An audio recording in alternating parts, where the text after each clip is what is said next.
na parte de terça-feira, crucifixão. Abra sua Bíblia agora em Marcos capítulo 15 e vamos ver o verso 21 até o verso 38.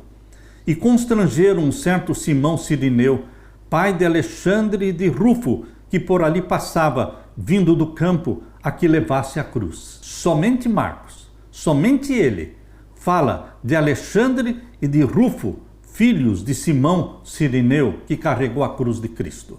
Alexandre e Rufo eram seguidores de Jesus. Porém, Simão Cirineu não era seguidor de Jesus, mas se encontrou com Jesus na derradeira hora.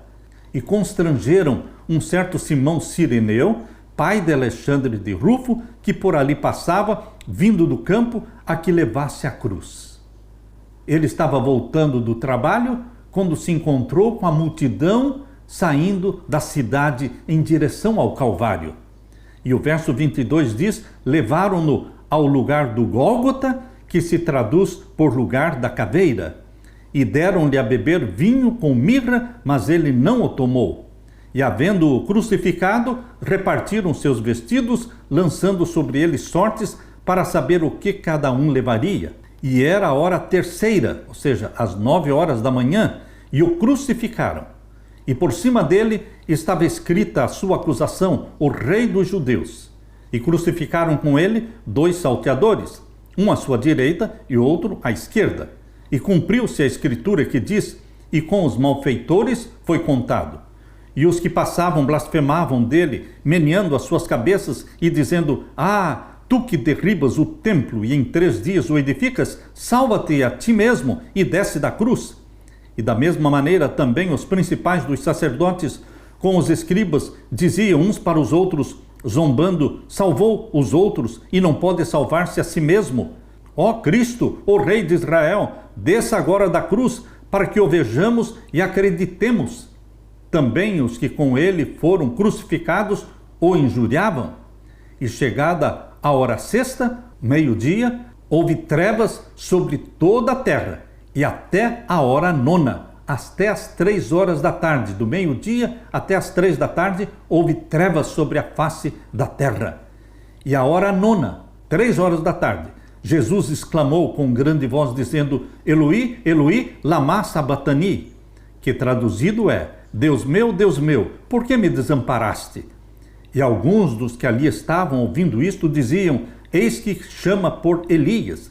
E um deles correu a embeber uma esponja em vinagre e, pondo-a numa cana, deu-lhe a beber, dizendo: deixai, vejamos se virá Elias tirá-lo. E Jesus, dando um grande brado, expirou.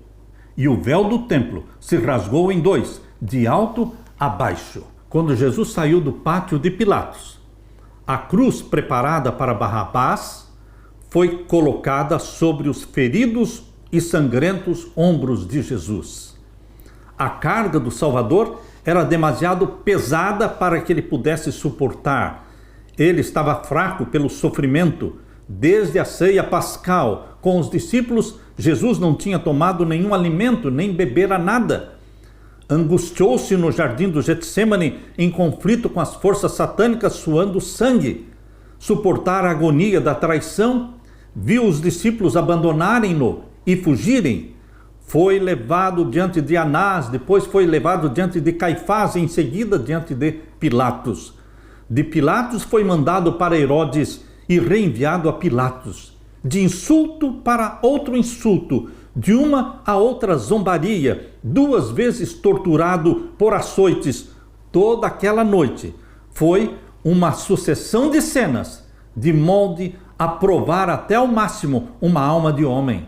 Quando ele foi açoitado pela 2ª vez, a cruz pesada foi-lhe posta sobre os ombros, e então a natureza humana de Jesus não mais podia suportar, e ele caiu desmaiado sob o peso da cruz. A multidão que seguia o Salvador viu seus fracos e vacilantes passos, mas não manifestaram compaixão.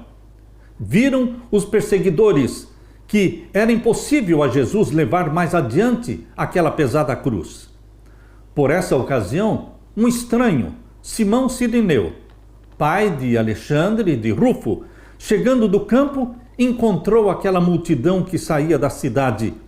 Simão ouvira falar de Jesus, porque os filhos dele eram seguidores de Jesus, mas ele próprio não era discípulo de Jesus. Que privilégio foi o de Simão Cirineu! Meu querido irmão, pense um pouco. Ele foi apanhado por um dos soldados que o arrastou até onde estava Jesus com a cruz, e então tiraram a cruz dos ombros de Jesus e a colocaram sobre os ombros de Simão Cirineu. Que privilégio desse homem ter ajudado a Jesus a carregar a cruz. Jesus olhou para ele e Simão Cirineu, naquele momento, sentiu que ali estava o Salvador do mundo, o Cordeiro de Deus que tira o pecado do mundo. Simão Cirineu se tornou também um discípulo de Jesus. Em chegando ao lugar da execução, os presos foram ligados à cruz que eles trouxeram. Os dois ladrões lutaram com força para não se deixarem crucificar. Mas Jesus não colocou nenhuma resistência. O Salvador Jesus não murmurou nenhuma queixa. O rosto permaneceu calmo e sereno, mas grandes gotas de suor borbulhavam na sua fronte.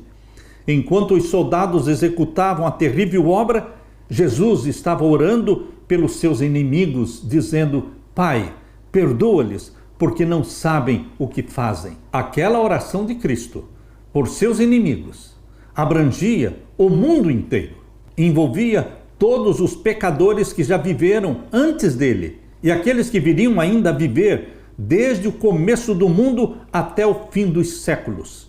Pesa sobre todos nós a culpa de termos crucificado o Filho de Deus. A todos é gratuitamente oferecido o perdão. Jesus diz: quem quiser, venha e tome de graça da água da vida. Para Cristo, ali na cruz, na hora da agonia, sobreveio um raio de conforto. Foi a súplica do ladrão arrependido. Um deles, olhando para Jesus, disse: Senhor, lembra-te de mim quando entrares no teu reino. A resposta de Jesus veio rapidamente. Suave e melodioso acento, cheias de amor, de compaixão e de poder, as palavras de Jesus foram: na verdade te digo hoje, que estarás comigo no paraíso. Meu querido irmão, o pobre ladrão, no limiar da eternidade, lhe chama de Senhor. Cristo não prometeu que o ladrão estaria com ele no paraíso naquele mesmo dia. Não foi isso que Jesus prometeu. Ele próprio, Jesus, não foi naquele dia para o paraíso. Por quê? Ele morreu na sexta-feira, permaneceu no túmulo durante todo o sábado. E no domingo, quando ressuscitou, ele disse: não me toques, porque ainda não subi ao Pai. João 20, verso 17.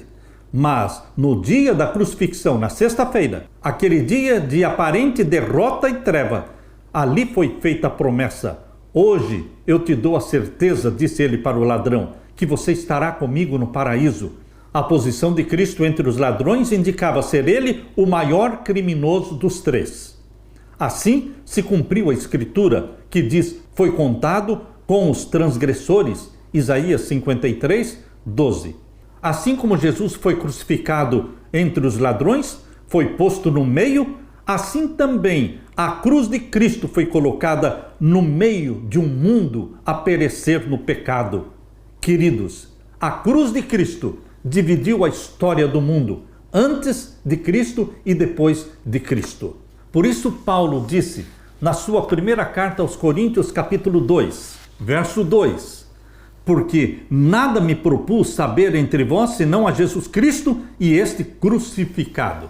O Cristo crucificado, o Cristo ressurreto, o Cristo assunto ao céu, o Cristo prestes a voltar. Este deve ser o tema da nossa vida, o tema das nossas pregações, a esperança que conforta o nosso coração. Aleluia!